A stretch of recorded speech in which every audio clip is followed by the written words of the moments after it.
मनुष्य के जीवन काल में उतार चढ़ाव, दुख सुख कष्ट आराम चलता रहना स्वाभाविक है, क्योंकि रात के बाद दिन, अंधेरा के बाद उजाला और गर्मी के बाद बरसात का होना निश्चित है। यह प्रकृति का नियम है। भगवान श्री कृष्ण ने जीवन में आने वाली हर समस्या से कैसे निपटे, इसका समाधान कैसे निकाले, इन समस्याओं का निदान कैसे करे, इसके बारे में श्रीमद्भागवत गीता में स्पष्ट रूप से उल्लेख किया है। आज के दौर में भी यह 100% लागू होता है। हम आए दिन देखते सुनते हैं कि छोटी सी छोटी बात को लेकर उलझ जाते हैं, वह यह समझ ही नहीं पाते हैं कि समस्या का मूल कारण क्या है। वास्तव में हमें मूल कारण पर ध्यान केंद्रित करना चाहिए। यदि वास्तविक समस्या का समाधान कर लेंगे तो सब समस्या का समाधान अपने आप हो जाएगा। श्री कृष्ण भगवान ने गीता में स्पष्ट रूप से कहा है कि समय का चक्र चलता रहता है।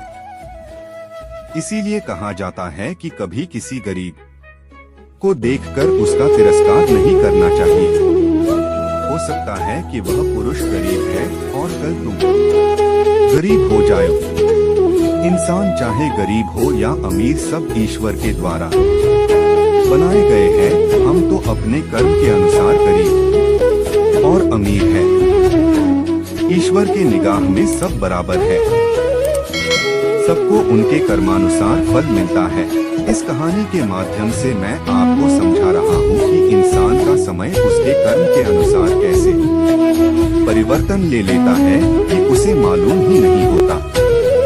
एक राजा था जो बहुत समय तक अपने राज्य के प्रजा के हरेक समस्याओं को सुनकर उनकी तकलीफ को दूर कर देता और अपने राज्य में शांति कायम रखा। राजा ने अपने राज्य को रामराज्य बना रखा था। कहीं से किसी तरह की कोई परेशानी नहीं थी।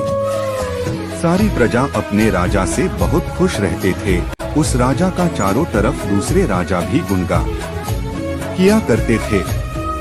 बहुत समय तक राज करने के बाद जब राजा को महसूस होने लगा कि आगे राज्य की देखरेख करना मेरे वश का नहीं है, इसके लिए राजा ने अपने सभी मंत्रियों से राय जानने के लिए एक दिन सभा रखी। सब मंत्री अपनी अपनी राय राजा के सामने व्यक्त किए।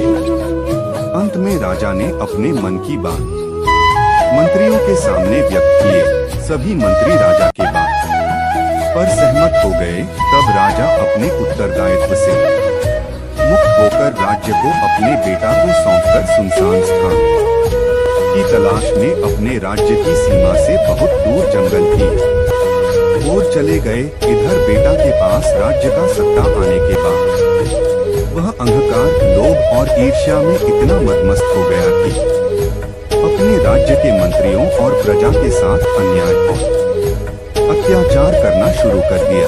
कुछ समय तक तो मंत्री गण यह समझकर अनदेखा करते रहे कि अभी राजा नए उम्र के हैं, कुछ समझ होने के बाद सुधर जाएंगे और राज्य का संचालन अच्छे ढंग से करेंगे। परंतु नए राजा तो अपने आप को दोष सुधार करने के बजाय और बिगड़ गए। एक कहावत बहुत प्रचलित है कि यदि महावत ही खराब है तो हाथी का क्या दोष, अर्थात जिस राज्य का राजा ही न्यायप्रिय नहीं है तो उस राज्य की प्रजा भी वैसी हो जाती है। नए राजा के दुर्व्यवहार से लोग इतने त्रस्त हो गए कि चोरी, व्यभिचार, घूसखोरी और हत्या, बलात्कार जैसी घटनाएं आम हो गए। यह सब देखते देखते जब वहां के सिपाही उग गए तो प्रजा को मारना शुरू कर दिए। और अंत में एक दिन ऐसा भी आया कि सभी सिपाही मिलकर सभी मंत्रियों को बंधक बनाकर अपने ही राजा का कत्ल करके दूसरे राज्य से मिल गए।